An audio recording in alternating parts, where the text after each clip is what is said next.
Bem-vindos, bem-vindas a mais um podcast da Rede Energia, sua escola prática para o mercado. Eu sou a Nath Nóbrega, uma das hosts desse podcast e também uma das cofundadoras da Rede Energia. Hoje nós vamos conversar com o Paulo Resch e com o Guilherme Zago sobre oportunidades para engenheiros civis no setor elétrico. Faz parte de uma ação que a Rede está fazendo junto com o CREA Santa Catarina de apresentar o setor para as diversas engenharias. Antes de passar a palavra para os meninos se apresentarem, vamos mostrar algumas informações sobre a nossa escola. A Rede Energia é a escola de formação contínua para carreiras que precisam compreender tudo sobre negócios, mercado e regulação, os segmentos de geração, comercialização, transmissão, distribuição e transição energética. A Rede possui 3 produtos de capacitação: cursos in company, cursos avulsos com experts no mercado e a assinatura anual, nossa principal capacitação. Te convidamos a seguir a Rede Energia na sua plataforma de podcast favorita e também no Instagram, LinkedIn e Telegram para acompanhar todo o nosso conteúdo gratuito. Tudo isso você encontra no site da Rede, redenergia.net. Bom, depois desse pequeno comercial, meninos, apresentem-se. Vamos por ordem alfabética. Guilherme, você pode começar se apresentando para os ouvintes. Certo. Primeiramente, boa tarde. Agradeço a oportunidade de estar conversando com vocês aqui desse tema tão interessante. Eu sou formado em Engenharia Civil pela Universidade do Oeste de Santa Catarina. Além de engenheiro civil, em um ano posterior, acabei buscando especialização em uma área mais voltada para a gestão, e aí fiz 2 MBAs, um em gestão empresarial e outro em gestão comercial, ambos pela Fundação Getúlio Vargas.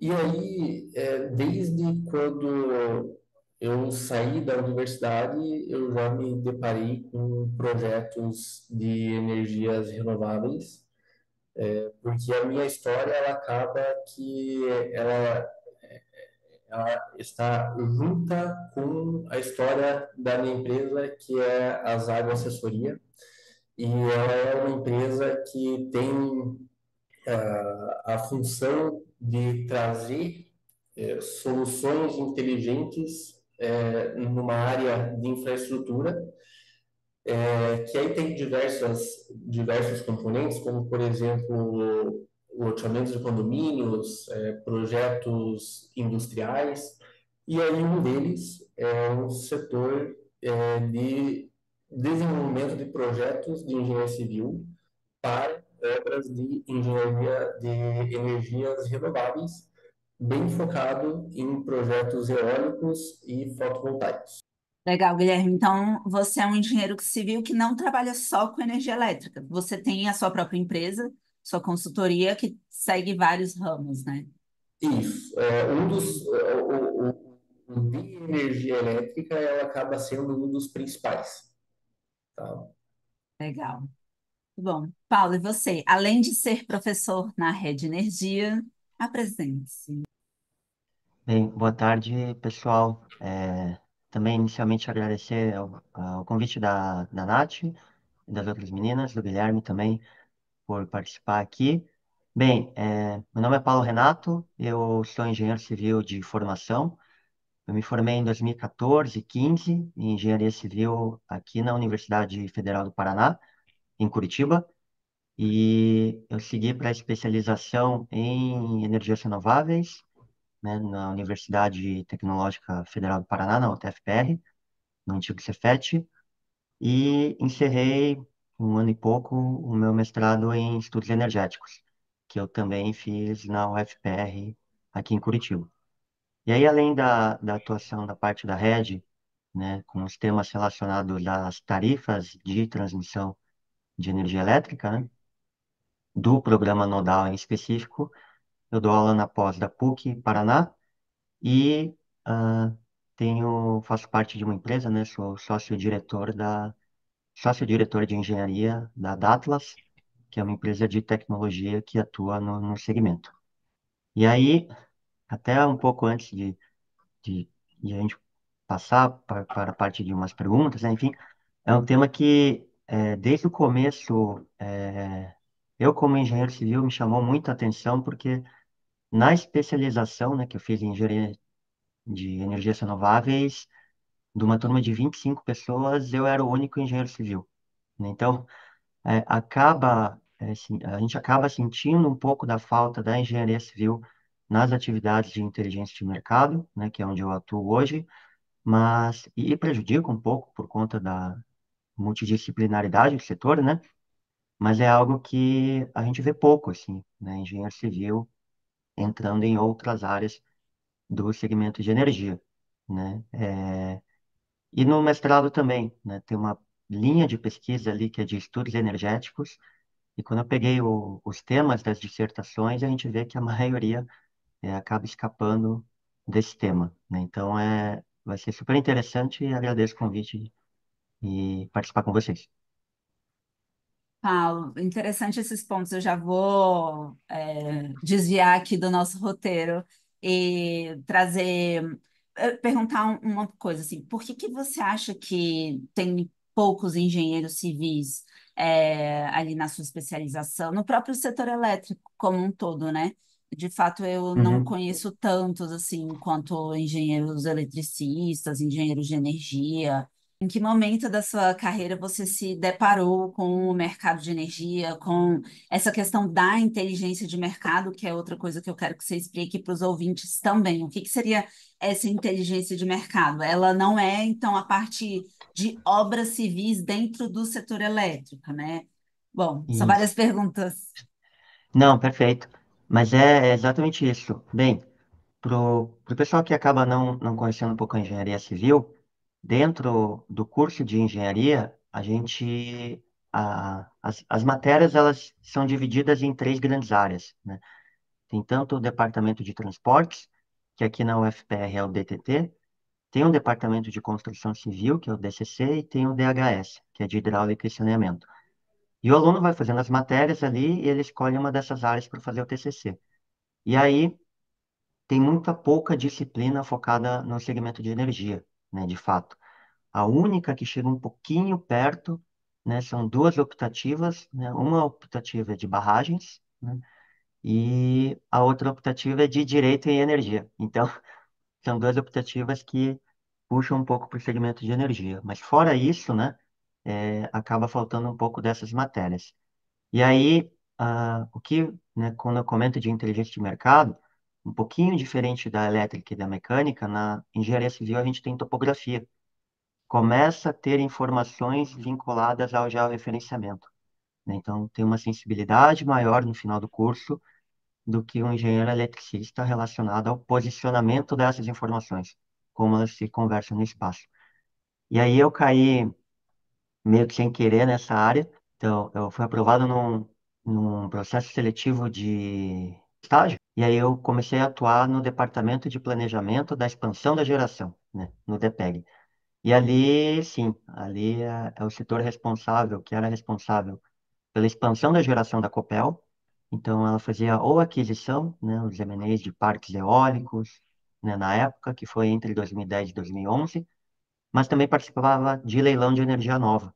Então, juntava todo aquele grupo de trabalho para fazer o lance no leilão de energia nova. E ali tinha engenheiros civis, mecânicos, eletricistas, economistas, advogados, pessoal, junta todo mundo da Copel para participar com a Copel nesses lances. E aí foi nessa via que eu entrei no setor de energia e não sei mais.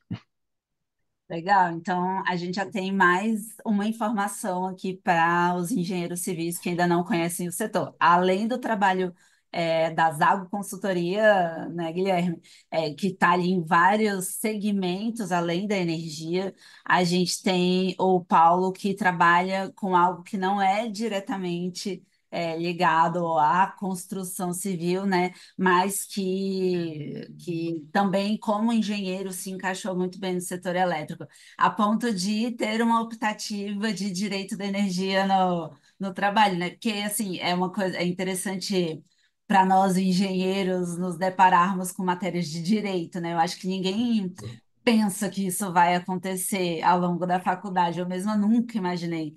E aí, de repente, ter que lidar com direito e elementos do direito abrem muitas portas, né? Para todas as formações fora do direito, assim, para o setor elétrico, né? Nossa, muito legal essa sua experiência na Copel, muito mesmo. Guilherme, e você, em que momento exatamente assim da sua faculdade você se deparou com o setor elétrico e falou: "Ah, nossa, deve ser legal trabalhar com isso"? Eu confesso que o meu caso foi um pouco posterior à faculdade, que eu acabei entrando um pouco mais a fundo no setor elétrico. Durante a faculdade, as disciplinas que eu acabei cursando relacionadas à área elétrica acabaram sendo, de certa forma, um pouco mais burocrático, que era meio que voltado à parte de edificações, tá? Então, toda a parte mais teórica e detalhamentos, dimensionamentos de projetos elétricos voltados para edificações.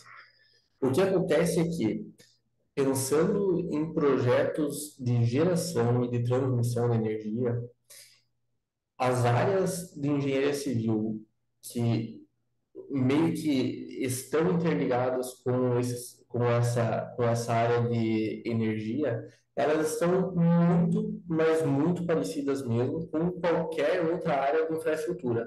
Tá? Então, se nós pegarmos um projeto hídrico, por exemplo, cara, uma barragem, você precisa ter muito trabalho com concreto, muito trabalho com estrutura, muito trabalho de terraplenagem.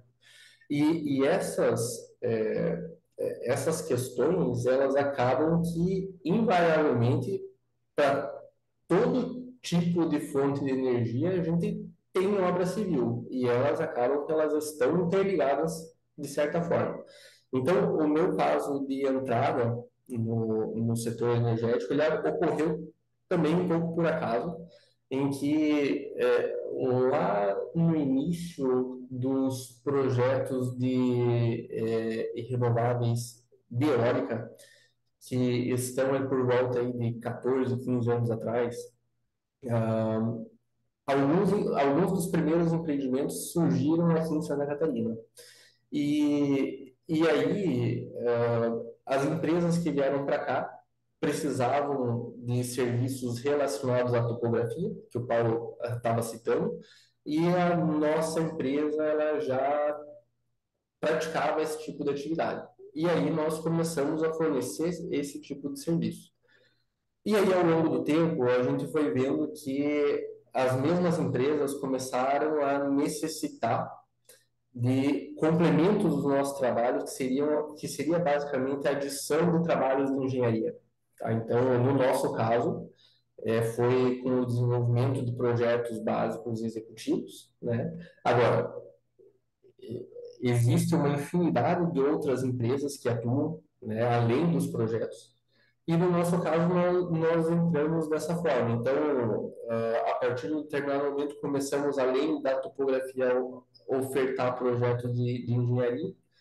E aí, a mesma empresa gostou do trabalho, foi fazer um segundo empreendimento, nos levou para o segundo empreendimento, e aí começou uma curva exponencial.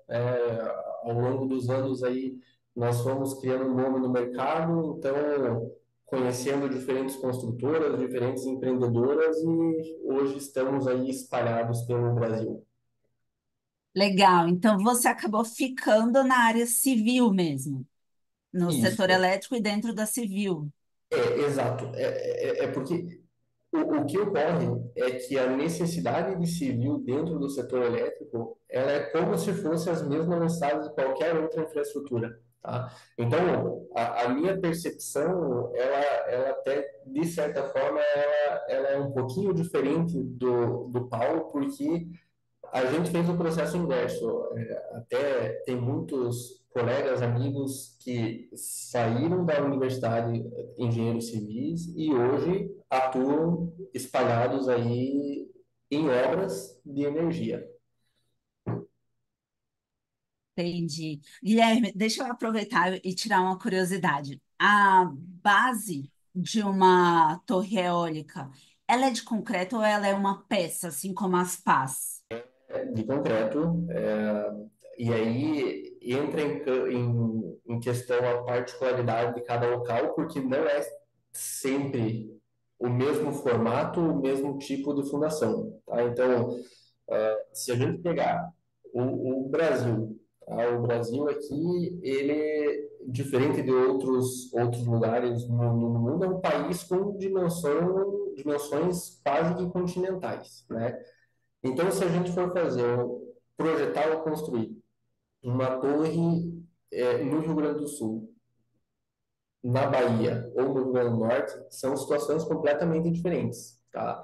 Então, basicamente todas elas são de concreto, mas não todas com a mesma solução. Alguns casos, é basicamente um grande bloco de concreto, que é como se fosse uma sapata de uma casa. Agora, em outros casos, em que o solo é de uma qualidade mais baixa, a solução ela já precisa ter um complemento através de estacas, que aí são soluções, além do bloco, são soluções que vão a uma profundidade muito maior. Legal, Guilherme. Vamos gravar um podcast depois só sobre isso, que esse tema eu acho muito curioso, porque é uma coisa que eu vejo muito pela TV, pelo computador, né? Eu nunca cheguei perto de Uhum. uma, de fato. Eu acho que o pessoal vai É, gostar de ouvir sobre isso. com certeza. Legal. E até a título de curiosidade, aqui no Brasil nós não temos, mas em algumas partes do mundo nós temos torres que são implantadas fora da costa, né? Então, ou seja, mar aberto. Então, nesse caso, eu não consigo ir tão a fundo, mas algumas bases dessas torres, elas são fixadas aí através de tirantes e as outras são presas no fundo do mar se ele for relativamente errado. Tá? Então, a questão de soluções depende muito do local em que vai se implantar o empreendimento. Legal, legal. Ó, é bom você começar a se preparar para esse mundo das offshore, que a gente chama, né? Porque tá saindo o projeto de lei e tudo. Então, vai vir para o Exato. Brasil, né? Então, Vai. aí depende um pouco, cada fonte você demanda mais e menos serviços de engenharia civil, né? Quando a gente parte para o offshore, já tem uma redução significativa em relação ao onshore, né? Então, por todo, aqui a gente está falando de base de aerogerador, mas além da base do aerogerador, tem toda uma série de infraestruturas que precisa ser feita,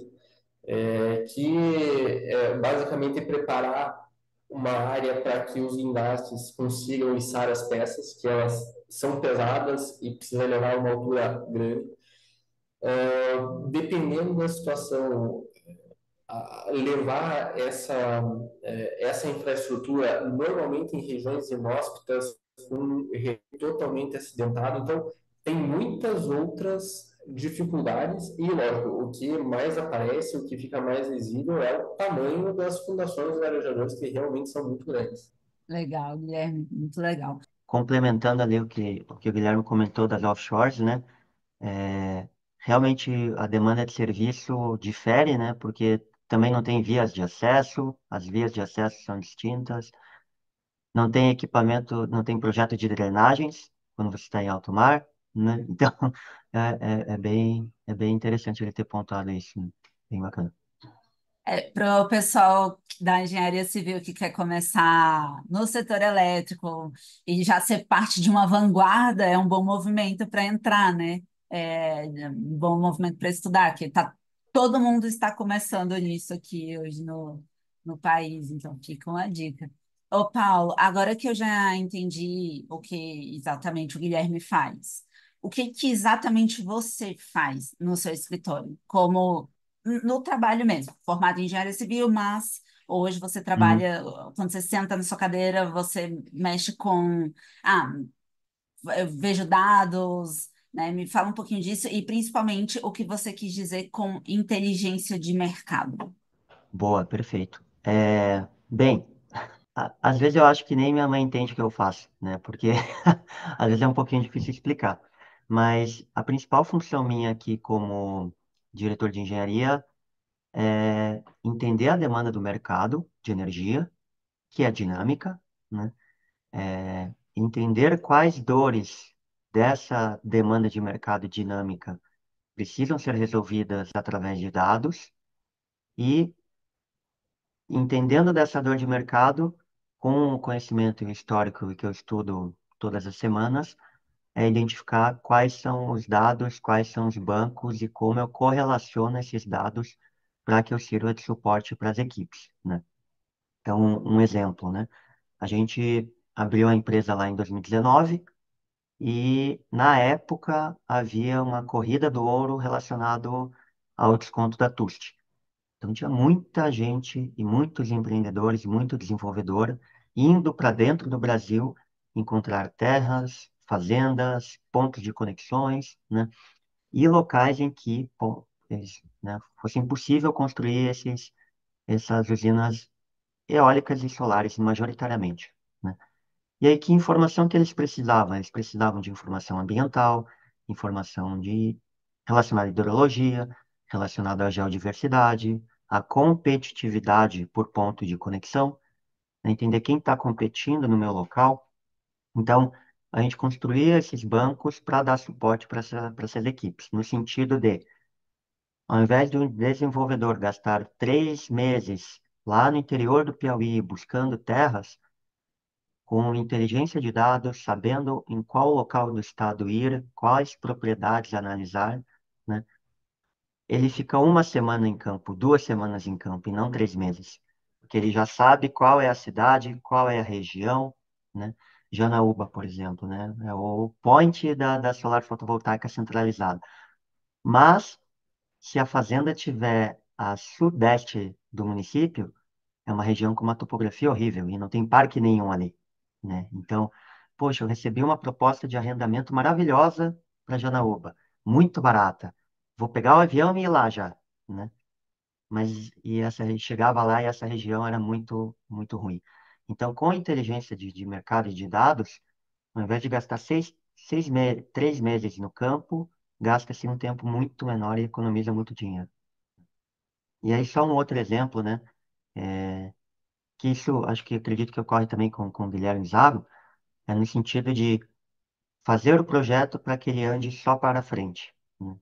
Então, quanto melhor é feito um projeto, né, de via de acesso, de drenagem, de fundações, de logística, né, principalmente que ele comentou, né, dessas movimentações de carga, a ideia é que com dados e com inteligência de mercado, o projeto não fique voltando. Então, eu mando o projeto para o IBAMA, puxa, o IBAMA me volta. Eu mando o projeto para a LP, me volta. Eu mando para a Secretaria Estadual do Meio Ambiente, esqueci de ver alguma coisa, o projeto volta. E essa ida e volta do projeto perde-se muito tempo. E tempo é muito dinheiro. Então, a, a minha função em específico é garantir que no sobe e desce do mercado, né, foi a TUST, depois foi a 482, agora é a transmissão, né? A TUST está voltando, aí depois vem offshore, agora é data center. Então, é garantir que todo esse mercado que está no timing dele tem essas informações. Então, meu trabalho segue um pouco por essa via. Legal, Paulo. No final, eu já vou deixar, a gente deixar a dica para onde o pessoal mandar o currículo para vocês, porque eu tenho certeza que vai ter gente querendo trabalhar com vocês. Vou até já anotar aqui no roteirinho. É, É divertido. Paulo, nossa, parece muito legal. Ô, Paulo, e me fala um pouco assim sobre outros ramos em que o engenheiro civil conseguiria trabalhar no setor elétrico também. Não, perfeito. Até linkando um pouco com o que o Guilherme comentou, né? A engenharia civil é uma das engenharias mais antigas. A gente está acostumado a fazer isso. A gente tem processos muito, né? A gente tem uma linha de escola e a humanidade faz isso desde há muito tempo, né? Ele comentou das barragens, né? A barragem, a gente sempre teve barragens, né? A gente sempre usou barragens de início para armazenar água, depois descobriu que fazia energia mecânica nela, e aí depois veio a eletricidade, e aí as barragens entraram para o setor elétrico, né, brasileiro e de qualquer outro país. Então, qualquer atividade relacionada à infraestrutura e uso de capital intensivo, né? Porque essas obras são obras enormes, né? Dificilmente uma empresa vem do zero e faz uma obra desse tamanho, tem todo um arcabouço regulatório de segurança para retorno do investimento, né? É algo que a gente já está acostumado a fazer há muito tempo. Então, da parte de vista, né, tanto da parte de vista de barragens, né, que aí evoluiu, aí a hídrica deu uma queda lá no Proinfa, né? Mas aí hoje voltou, né? Porque vai ter, né, talvez tenha, né, as PCHs voltando para 2025. Então, Gente, é, é uma surpresas de loucura, fim de né? ano. É uma loucura. Mas a parte da engenharia civil, e aí até o Guilherme falou um pouquinho mais, é muito relacionado ao que a gente sempre fez e que está relacionado a esses grandes empreendimentos gigantes, né? Então, drenagens, vias de acesso, logística, operação e manutenção, descomissionamento, né? E do lado antes de implementação, né, a parte de projeto e de desenvolvimento mesmo, né? Identificar esses potenciais. Poxa, esse terreno é ruim por conta de A, B e C fatores. Esse terreno é bom e é aqui que eu vou, né? Então, é bem bacana. A gente teve uma experiência ontem que a gente, né, ficou sabendo da base nossa de usuários que, com a inteligência de mercado, eles conseguiram dois pareceres de acesso com zero restrições, né? Para solar fotovoltaica, né, um deles vai ser construído, né, pela New Wave, né, e o outro por um outro player, mas eles conseguiram parecer com zero restrições em 2021, 22, que era algo que já estava explodindo, né? Então, quanto mais informação colocar antes, você colhe o fruto lá na frente. Bacana, Paulo. E Guilherme, na sua visão, quais são as possibilidades hoje para o engenheiro civil atuar no setor? Essa é uma pergunta bem interessante e para te responder de uma forma bem direta, são muitas oportunidades e para todo tipo de perfil de engenheiro, tá? Então, vamos começar por um raciocínio de que o Brasil, tratando só do Brasil, né? O Brasil é um país gigante, com uma população muito grande e uma demanda por projetos de energia por um bom tempo, né? Então, isso garante a necessidade de execução de novos projetos de geração e transmissão, tá? E aonde existe esse tipo de projeto, naturalmente existe demanda por obra, tá? E onde tem obra, tem engenheiro civil atuando, tá? Então, independente do tipo, pode ser térmica, pode ser eólica, fotovoltaica, hídrica, algum tipo de projeto, construção civil vai ter. Então, para todos esses casos, nós temos oportunidades numa fase, vamos chamar aqui pré-obra, que corresponde à elaboração de conceito, desenvolvimento de projetos, detalhamento de projetos, planejamento de obra, orçamentação de obra, e aí a gente fecha um pacote de um determinado perfil de profissionais. Outro tipo de função ocupa uma grande quantidade de engenheiros é na própria construção dos empreendimentos. Então, necessidade de engenheiros de produção, engenheiros de qualidade, pessoas que realmente estão lá no dia a dia da obra, para garantir que o que foi pensado por outra empresa, outras pessoas, realmente seja implantado no campo, é uma quantidade gigantesca de mercado. Tá? Além disso, por trás de cada uma das obras tem uma necessidade de gestão, né? E aí envolve relacionamento com o cliente, com fornecedores, com a própria equipe interna, a organização, estruturação financeira para que uma obra ande sem problemas, percalços pelo caminho. E ainda eu diria que tem uma quarta área de atuação que até aqui a gente está falando de pessoas ativas que estão desenvolvendo, mas tem uma outra questão que é fiscalização de obras. Então, seria, digamos assim, alguém que pegue cada uma dessas funções e valide o que está sendo feito. Então, imagina quantas pessoas estão envolvidas só na ordem da civil em cada uma das obras que nós temos espalhadas pelo país e multiplica pelo número de obras que nós temos, a gente vai ter uma ideia do tamanho do mercado. Guilherme, e no caso, na maior parte da sua equipe, da empresa, e você também, vocês precisam de CREA? Precisamos, porque as nossas atividades, elas são atividades de engenharia. Eu hoje atuo como um diretor de projetos aqui dentro da empresa, né? E sim, para cada projeto que é feito, tem o seu engenheiro responsável e com isso todas as obrigações envolvidas, né? Entendi. Eu já imagino que o Paulo não precise de CREA. Exatamente. Eu tenho ele ativo, mas eu não, nas atividades ali, não tenho essa responsabilidade técnica em cima do projeto, né? Em cima do memorial de cálculo, em cima das atividades de engenharia. Interessante. E o Guilherme trouxe essa visão do colocar de tudo que é necessário para colocar a usina ali, a infraestrutura em pé para funcionar, né? E ainda tem, e aí a gente viu a quantidade de engenheiros que se encaixam e que são demandados. E aí depois que aquela usina, por exemplo, começa a operar, ainda vem também muito do que eu acredito que o Paulo faça, que é, por exemplo, comercializar a energia, vender a energia num leilão, que também demanda engenheiros civis. Nesse ponto, eu queria fazer um parênteses assim de que, na verdade, tem muitas oportunidades também que o engenheiro se encaixa só por ser engenheiro, e não por ser necessariamente civil, né? Então, por Uhum, exemplo, eu fiz estágio na ANEL, eu não, eles queriam contratar alguém de engenharia, mas independia a engenharia. Depois eu trabalhei na CCE, que é a Câmara de Comercialização de Energia. E ali eu não precisei de CREA e eu não fui contratada como engenheira, eu fui contratada como analista.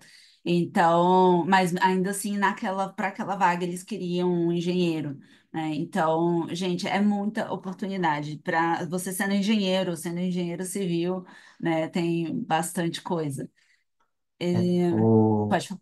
A gente, a gente é treinado a resolver problema, né? Então, a engenharia civil em específico, né? E quando parte para obras de infraestrutura, as coisas ficam enormes, né? Então, vou pegar uma barragem, vou pegar um bloco de fundação, vou pegar um solo que eu nunca fui, como que eu resolvo um solo que eu nunca trabalhei nesse solo? Então, demanda muita criatividade e capacidade de resolver problema, né? Então, eu tenho um problema enorme para resolver, e se eu não consigo resolver, eu particiono e vou resolvendo aos poucos, que no final eu resolvi tudo. Então, realmente encaixa, né, para várias outras posições que demandam essa criticidade, né, de receber um resultado. Não posso confiar 100% no programa, né? Eu tenho que ser crítico o suficiente para, faz sentido, não faz sentido, vou aceitar, não vou aceitar, né? Então, encaixa muito com o que vocês falaram. Legal, Paulo. Eu escuto muito, principalmente dos jovens engenheiros, assim, recém-formados, que quando se deparam com o setor elétrico, com o tamanho dele, né, falam, ai, a universidade não me apresentou nada disso, não foi bom, não vou usar nada na minha vida. Cara, eu sempre falo, a engenharia, ela tá ali para te ensinar a pensar e a resolver problema. Porque aí Exato. daí você vai trabalhar no que for, no que você quiser, até abrir uma empresa, como por exemplo foi o meu caso. Eu sei que muitas das coisas que eu uso aqui foram habilidades, não conhecimentos específicos, mas habilidades que eu aprendi na engenharia justamente por ser muito difícil. Você tá ali, você passa Sim. 5 anos tentando sobreviver, tentando passar naquelas matérias semi-impossíveis. E aí, quando você se depara com um problema do setor elétrico, tipo, é só mais do mesmo, não é aquela, ah, meu Deus, olha esse problema para Né? resolver, né? O 5 anos se for rápido, né? Mas o clique que eu tive na Copel foi justamente numa visita ao canteiro de obras. Então, eu era um aluno, nunca, né? Um aluno mediano ali, né? Enfim. E aí a Copel, o meu coordenador na época falou, quer visitar lá? A gente vai passar o final de semana no canteiro de uma barragem e se quiser vai, né? Ó, não tem plano de saúde, se acontecer acidente, problema é teu, você assina esses termos e a gente vai, né? Aí, no canteiro da barragem, que foi a Mauá, aqui em Telêmaco Borba, né? Ali deu para ver que é muita coisa acontecendo ao mesmo tempo, né? Até quem puder um dia ter a oportunidade de visitar o canteiro, né? Ou se o Guilherme convidar, né? É muita coisa acontecendo ao mesmo tempo. É, é a química do cimento, do concreto que não curou e não deu certo, tem que refazer. É a parte de fundação, é o estoque, é a armação. Tem uma cimenteira no local, não tem. É explosão acontecendo, porque dependendo da barragem, né? É muita coisa acontecendo, e muitas áreas acontecendo ao mesmo tempo, né? E aí, e aí você fica encantado, né? Porque, poxa, isso funciona, né? Então é resolver problema e ter confiança no que está resolvendo, né? Porque a conta a gente acerta, né? A regulação que às vezes é um pouquinho mais difícil. Nossa, sim. Nem vamos entrar nessa parte da regulação. É melhor nem começar, porque aí a gente só termina daqui a 2 semanas esse podcast. Legal. Sim. Guilherme, e me fala dos desafios que você vê assim para os novos engenheiros civis que tanto que estão se formando quanto que estão entrando ali no mercado de energia.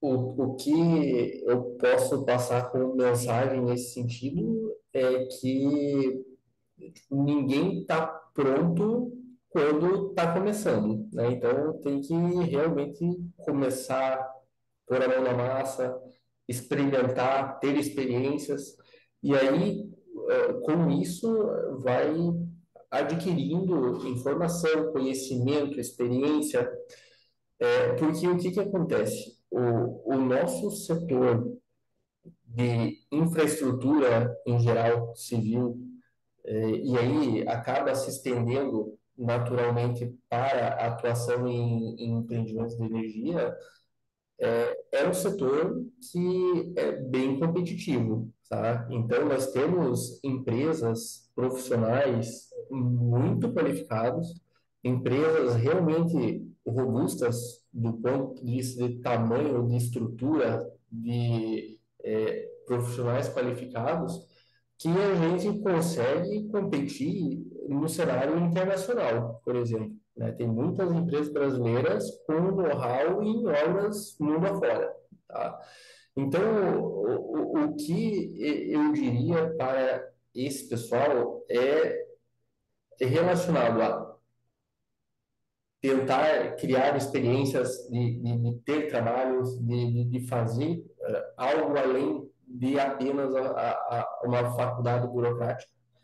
Porque, no fundo, olhando para o copo meio vazio, a gente, no Brasil, aqui temos inúmeros problemas, desde falta de investimento, enfim, vários outros problemas, mas eu diria assim, que a gente tem um principal, que é, digamos assim, a falta de qualificação de mão de obra, tá? Então, o que eu consigo dizer aqui é que pessoas melhores capacitadas, elas conseguem desenvolver melhores processos e aí o resultado é muito melhor, né? Então, isso acaba gerando um ciclo vicioso para o bem, né? Então, eu diria que é mais ou menos por aí. A base está nas pessoas e para dar um exemplo para vocês, nós passamos períodos que vagas ficam abertas mais de um ano e a gente não consegue preencher. E isso não é porque nós somos chatos e exigimos demais, né? É porque, enfim, as pessoas, elas podem buscar um pouquinho a mais que faz total diferença. Não, com essa fala sua, então eu já vou aproveitar para fazer uma propaganda da Red.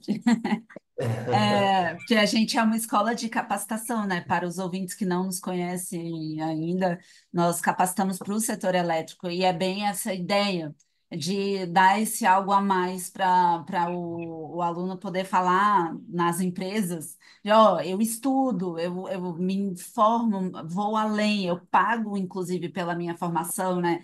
E hoje a gente atende as maiores empresas de energia do país, de geração, transmissão, distribuição, né? E ali a gente vê que os nossos alunos realmente têm um destaque, sabe? Eu acho que é bem por isso que você trouxe, assim. Tem muitos, inclusive muitos recrutadores ou pessoal que está procurando gente para as vagas virem e pedirem especificamente, não, eu quero um aluno seu, sabe? Eu quero alguém, um head. Então, é muito verdade isso. Tanto é que a gente, e aí eu coloco esse serviço à sua disposição também, Guilherme, e ouvintes, nós temos hoje um banco de talentos e temos uma página chamada Talent Hub, que é onde a gente divulga vagas do setor elétrico, né? Então é só a empresa cadastrar a vaga lá e aí ela vai para a nossa página, fica no nosso site. A gente divulga no Instagram, no YouTube, acho que não, mas no LinkedIn, nos grupos de WhatsApp. Então, assim, é bastante visitado, então dá uma visibilidade ali e tanto para a empresa não precisa ser cliente da Rede e quem vai, os profissionais que vão acessar também não precisam ser clientes da Rede, né? É aberto para todo mundo. Então, fique à vontade quando você tiver uma vaga aberta, Paulo também, para mandar ali no nosso Talent Hub. Excelente, Nath. Muito bom saber disso e com certeza a gente vai precisar. Muito bom. E a gente já falou de casos práticos, né? Mas eu queria aprofundar um pouco mais nisso para o pessoal conseguir visualizar. O Paulo comentou ali sobre, a partir de dados eu consigo visualizar a topologia e a pessoa da empresa não precisa ir lá ou ficar tanto tempo ali para descobrir que não é um bom lugar, né? Paulo, você tem mais exemplos práticos do que você já conseguiu entregar como solução para o mercado? Não, sim, bacana.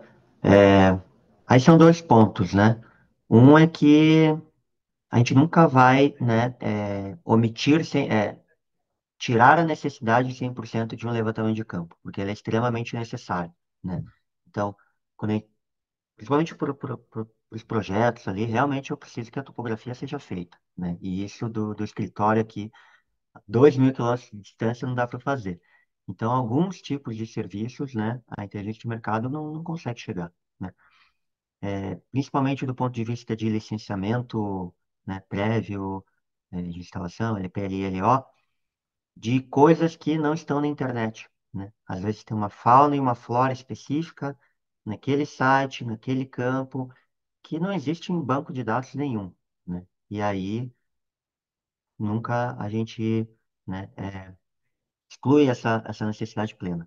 Mas um outro ponto de destaque, né, e que vale a pena citar é relacionado, né, a gente falou muito de eólica, de solar, as outras fontes que o Guilherme trouxe, mas transmissão de energia também.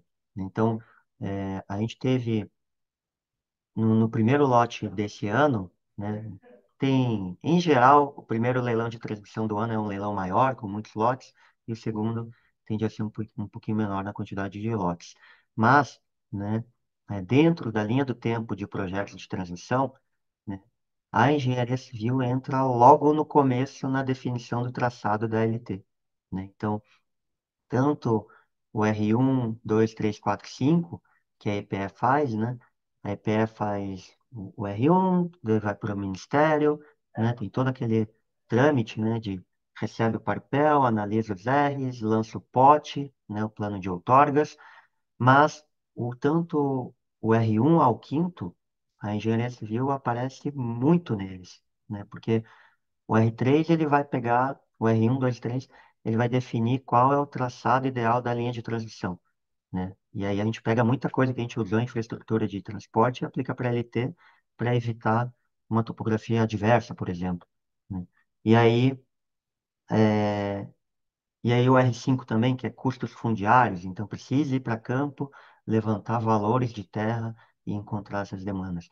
Então, o segmento de transmissão é uma atuação muito forte que a gente acaba aparecendo também.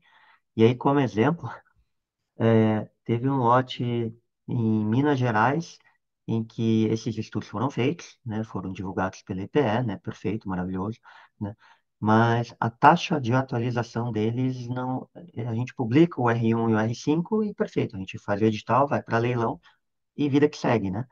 Mas numa rotina de atualização de dados, a gente pegou uma geração centralizada embaixo da linha de transmissão de 345 kV, né? Então, tinha um projeto de GC que saiu depois dessa emissão do R1 ao R5 e que quem vai construir e quem venceu esse lote vai ter que lidar com essa nova usina que não estava antes, estava ali embaixo agora, né? Então, o projeto ele perde grau de liberdade no sentido de posso, eu posso puxar o vértice um pouquinho para cima, um pouquinho para baixo e ajustar minha linha.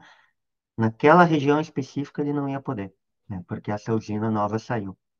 Então, algumas coisas, né, que acabam, mas isso aconteceu nessa linha, né? Mas foram 15 lotes que aconteceram, que podem acontecer essas coisas. Então, e fora a quilometragem, né?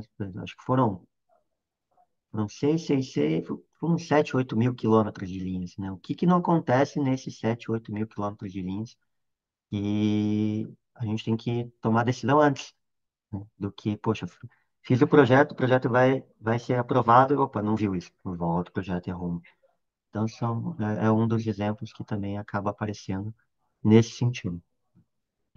Legal, Paulo, muito interessante. Guilherme, e você? Você já falou ali da parte de fundação das eólicas? Você quer complementar mais também com essa parte prática do dia a dia, de soluções que vocês conseguem entregar para o mercado? Claro, com certeza.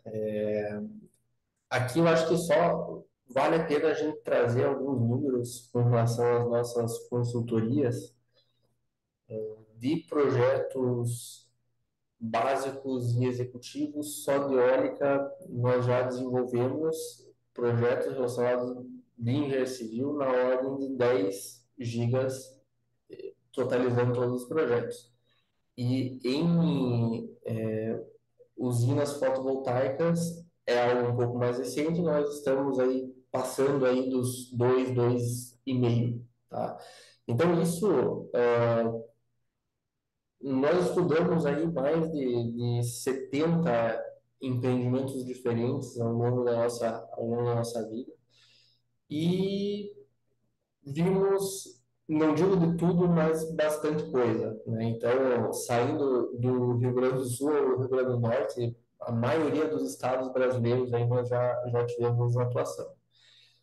E aí, o que que acontece? Quando ocorre problemas relacionados à obra civil em empreendimentos de energia, o problema é grande, tá?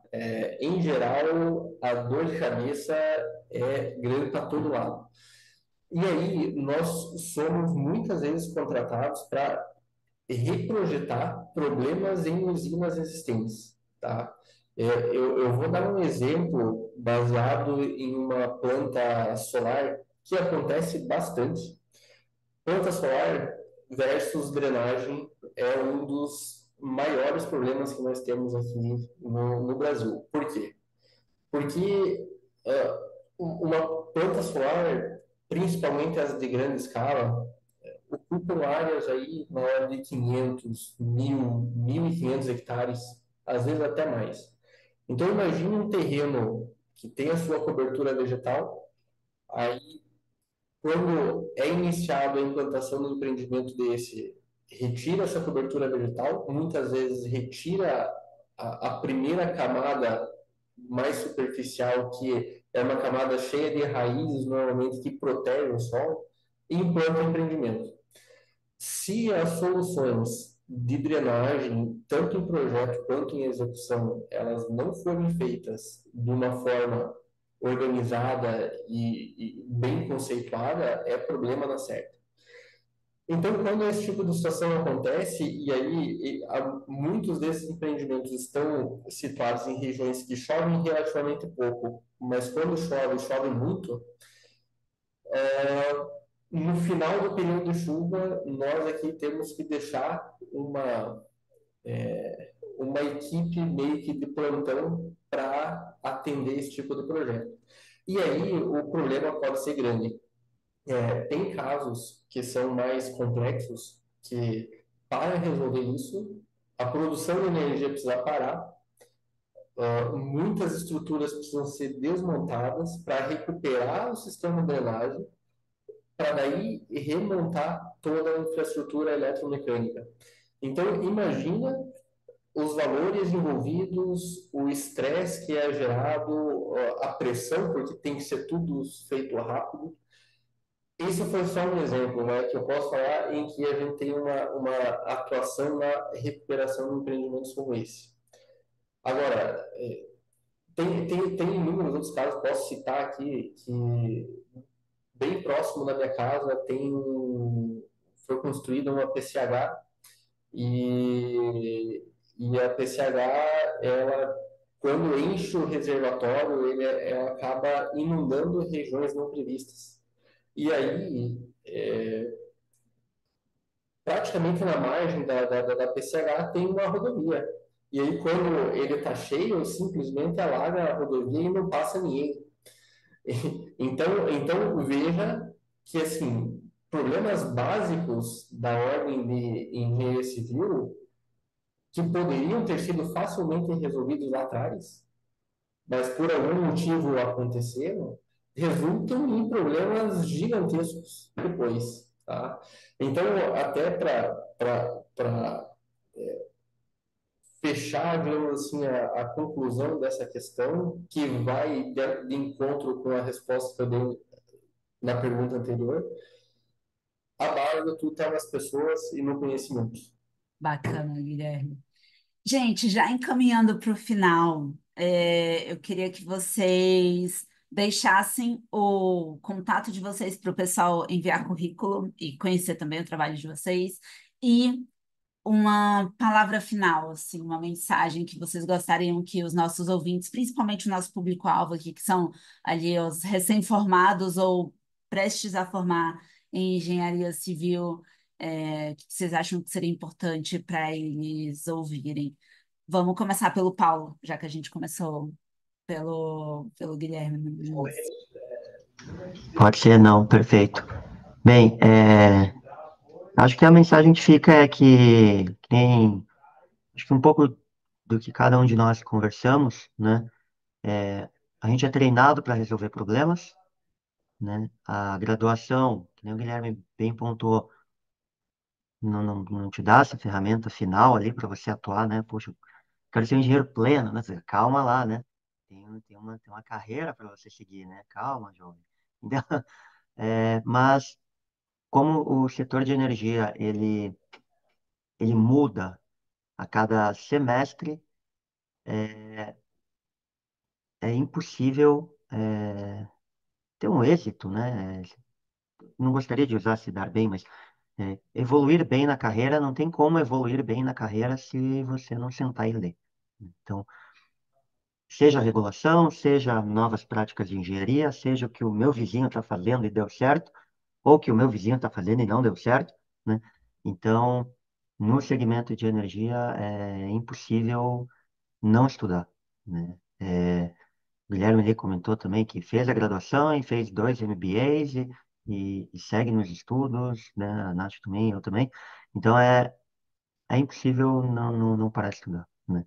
E está muito correlacionado, coisas que a gente estuda na academia, se a gente consegue aplicar no setor de energia, caminha muito bem juntos. E esse match, né, entre academia e mercado é o melhor cenário. É o que a gente realmente gosta quando a gente recebe um currículo, né? mas é um pouco disso, né? A graduação é o começo da carreira, né? Se aprendeu a sofrer lá em cálculo 4 para aí começar a resolver problemas legais e interessantes para a vida das pessoas, né? E aí eu vou deixar o meu LinkedIn, que é Paulo Renato Resch, Reche, e o da Datlas, então vocês me encontram por lá, e eu uso com uma frequência semanal ali, então fica o convite. E Legal. A agradeço gente também a vai participação. deixar por escrito também na descrição do episódio. Boa. Guilherme, sua vez. Então, pessoal, primeiro eu agradeço novamente aqui a oportunidade de estar tendo esse bate-papo com vocês, muito interessante, bastante rico em detalhes. Mensagem aqui para as pessoas que vão ouvir o podcast, vai na linha do que eu falei anteriormente de realmente ter a proatividade de tomar as ações, tentar conciliar a teoria com a prática, essa é uma questão muito importante. Dificilmente a pessoa vai estar pronta para uma determinada função, mas vale as experiências de ir atrás. E como vocês falaram, o engenheiro é feito para resolver problema, pode não saber na hora, mas depois pesquisa, vai atrás de contatos, enfim, essa questão é extremamente importante e com certeza além da faculdade, quanto mais conhecimento, mais cursos, enfim, pós-graduações a pessoa tiver, ela vai estar mais próxima de atingir o objetivo. Meu contato também no LinkedIn Guilherme Zago e também aproveito para passar o contato da nossa empresa de consultoria, que é a Zago Assessoria, também está no LinkedIn e Instagram. Perfeito. Meninas, muito bom. Foi ótimo o bate-papo. Estou impressionada, assim, que, olha, gente, eu estou há 10 anos nesse setor. Como, né, formada em engenharia, trabalhando em área principalmente de regulação, eu nunca tinha ouvido falar dos problemas que vocês trouxeram aqui. Então, assim, é um setor gigantesco que tem espaço tanto para as diversas formações de engenharia e não só de engenharia, né? Mas também para os diversos tipos de profissional. Não, eu sou o cara do escritório, você vai ter o que fazer. Eu sou o cara do campo de obra, vai ter o que fazer. Eu sou o cara super analítico que gosta de ficar vendo as coisas na vírgula. Você vai ter o que fazer, né? Não, eu sou o cara geral que eu não vejo vírgula, que é o meu caso. Eu arredondo tudo. Não, eu tenho o que fazer também. Então, assim, é legal demais, pessoal. Fica o convite para todos conhecerem o nosso setor elétrico, que é mágico. Meninas, O, obrigada. Diga. não, eu tive essa. O Zago comentou, né, de ter essas experiências, né? É algo que a mãe falava em casa, né? Faça vários estágios, né? Vai ter estágio que você odeia, vai ter estágio que você ama. Eu fiz estágio em canteiro de obras, não foi para mim. Então, tenho colegas que fizeram estágio em canteiro e amaram e seguem até hoje, né? Então, tem espaço para todo mundo. Legal. Eu costumo dizer bastante, principalmente no nosso Instagram, que o setor elétrico vai ter um lugar onde você vai ser feliz trabalhando. Tipo, se não tá bom, é porque você ainda não achou esse lugar. Porque tem tanta coisa, tanto lugar, tanto, meu Deus, tanto problema para resolver que algum vai te agradar, você vai gostar de ficar ali, né? Gente, foi ótimo. Fica o convite para vocês voltarem sempre, darem aula, fazer podcast com a gente. Foi muito bom. Acho que o pessoal vai gostar bastante também. E ouvintes, até breve. Este foi mais um episódio do Redcast, que também está disponível no YouTube e na plataforma da Red Energia. Acompanhe o Redcast na sua plataforma favorita e recebam a notificação sempre que adicionarmos um novo episódio. Se você gostou desse episódio, não esqueça de compartilhar e deixar um comentário ou avaliação. Até a próxima!